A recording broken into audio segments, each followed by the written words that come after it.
I remember riding in the car with my dad one day and him saying, what do you want to do when you get older? And I said, I want to play in the major leagues. I ended up choosing baseball over basketball. I remember the breaking point of that decision was we had our awards banquet my junior year of high school. And I would say that I prided myself of, at least if I wasn't gonna be the high scorer, I really wanted the award of Mr. Hustle Award, or at least thought, tonight's awards night. I was like, I think I should probably get that. My coach gives it out to somebody who everybody was pretty shocked that he got it.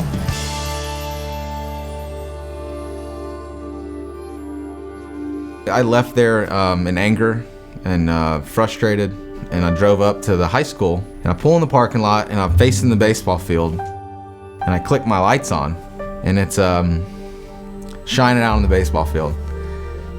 And in that moment of the pain and the different things I was feeling, I felt like the Lord came over me that moment and said, here's where I'm leading you.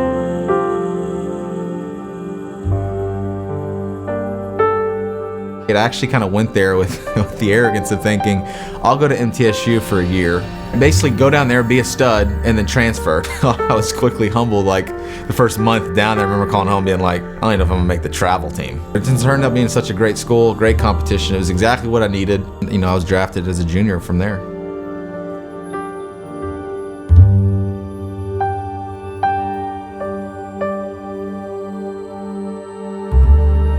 I get a phone call from my manager who says, what are you doing?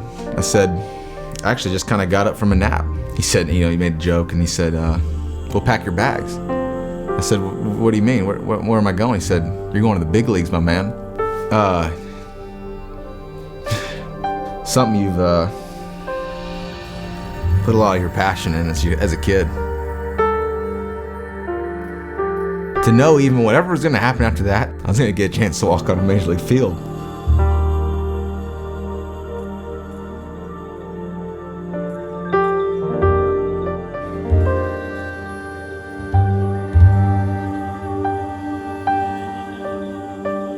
A few days before opening day, I get a phone call from the GM saying, hey, you're coming up. So now I'm actually back on the team. At that time as well, the right fielder was hurt during spring training. Well, he comes back from the DL. That bumps me, so I'm back in AAA again. Same thing. All right, I'm gonna go get it. All right, this is enough's enough. I'm tired of this. God, what are you doing?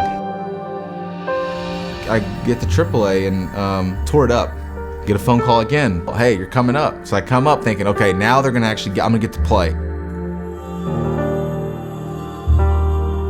Get my first start. The ball's hit over my head. And I'm amped up. It's my first start in a while. I'm out on the field again, exactly where I want to be and the moment I want to be in. And as I start to go back on the ball, I start to feel the warning track, but I didn't feel it soon enough. And I hit the warning track as hard as you could, like a full-on car wreck. And my shoulder, my collarbone immediately pop up, separate my shoulder. My head hits the wall. Ball goes over the fence. Trying to give my bearings where I am. Trainer comes out, looks at my shoulder. And that moment, I was out.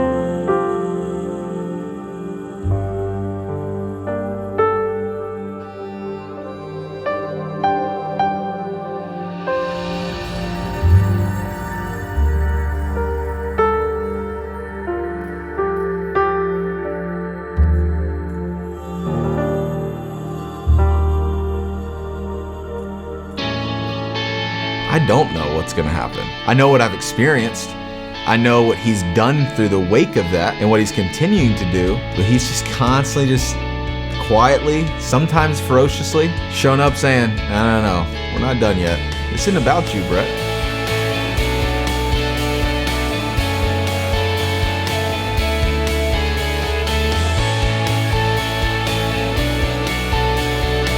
As I've walked through the last 4 or 5 years of my career and the ups and downs of things, I'm really good with just saying, I don't really have a clue how it's going to unfold. I can only control my attitude, my preparation, and whatever happens after that, God's stopping through it all.